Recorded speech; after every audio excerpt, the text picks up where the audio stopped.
Hello everybody, this is JT Productions and welcome back to another preview and prediction video. Today I'll be doing it on the University of Louisiana Monroe Warhawks. Last season, Louisiana Monroe, under first-year head coach Terry Bowden, went 4-8, 2-6 in the Sun Belt with 5 straight losses to end the year.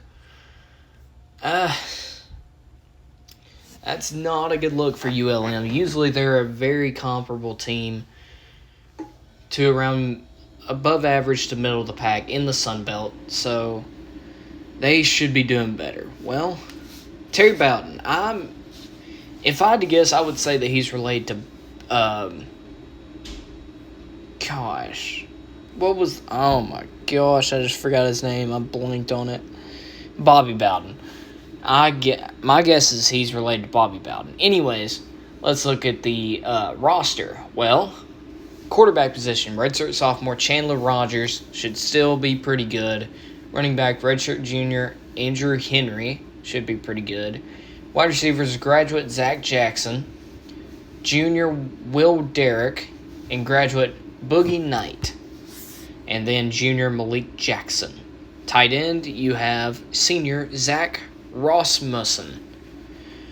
So pretty veteran offense when it comes to skill positions. On the offensive line, you have a redshirt sophomore transfer coming in from Jones College at center, redshirt sophomore and redshirt sophomore.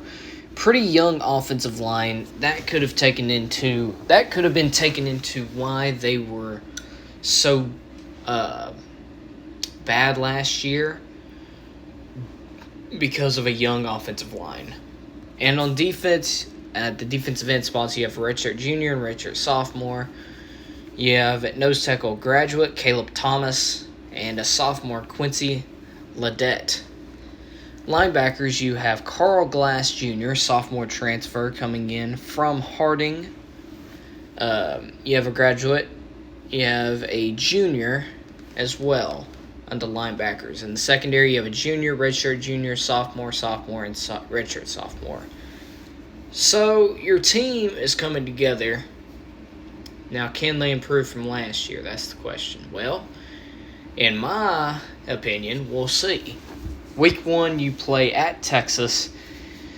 Texas should not sleep up in this game, especially in year 2 under Sarkisian. So, you're going to start at 0-1 before coming back home to play Nichols. And I think you'll bounce back with a win against Nichols. They're a decent FCS team, but I think you'll make mincemeat of them at home.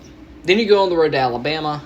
This is not 2007. You're not going to beat Alabama in Tuscaloosa. However, it would be hilarious to see.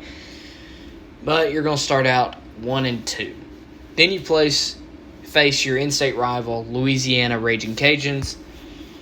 And I think you take a loss there too. Louisiana, they're going to be a pretty good team this year. Maybe not make it to the Sun Belt Championship, but they're going to be a very good team. Then you go on the road to Jonesboro, Arkansas to take on Arkansas State.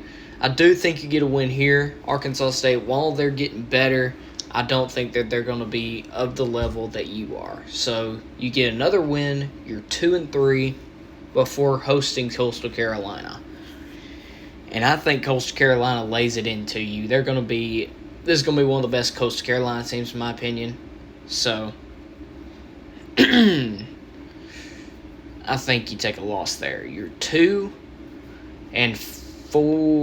Yeah, 2-4 before going on the road again to Mobile, Alabama, take on South Alabama.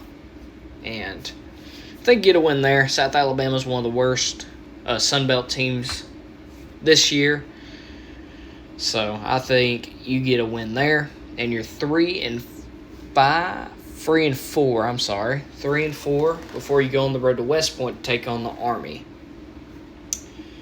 And I don't think you're going to be able to beat Army. Army's, just like with Air Force and Navy, they like to run a specific type of game to where they want to have the ball majority of the time, score when they have it, but take as much time off the clock as they can. So I think you lose there, and you're 4-5 before your bye week. 2-1-3, 2-3, 2-4, 3-5. I'm sorry, 3-5 before your bye week. Still have a chance at a bowl game. Coming out of your bye week, you play Texas State. They're going to be a very volatile team this year, but I think with your team that's really kind of structured, I think you'll be able to get a win against Texas State. So that's 4-5. Then you play at Georgia State, and I think you get. I think against Texas State and Atlanta, Georgia State. I'm sorry. I think you lose this game. Georgia State is an above-average Sun Belt team. They're a pretty good team, all things considered. So that's going to be 4-6. Then you go on the road to Troy. Troy is going to be a below-average to middle-of-the-pack Sun Belt team, or above average. I'm not sure. They're going to be around middle of the pack, in my opinion. This is going to be a close game, but I think Troy comes out in the end and gets the win. So, ending the season, you are 4-7 before you play new conference opponent Southern Miss, and I think you win there to finish the season 5-7. A little bit of an improvement from last year, but still looking for that bowl season 6-6 record. So this is kind of a disappointment, but there's more to grow from under Terry Bowden. Anyways, thank you all so much for watching. I hope you all enjoyed. Multiple more playlists on my channel for all of these preview predictions. So if you would like to go see a specific one, if it's uploaded, go right on ahead and have a great day and go Dogs.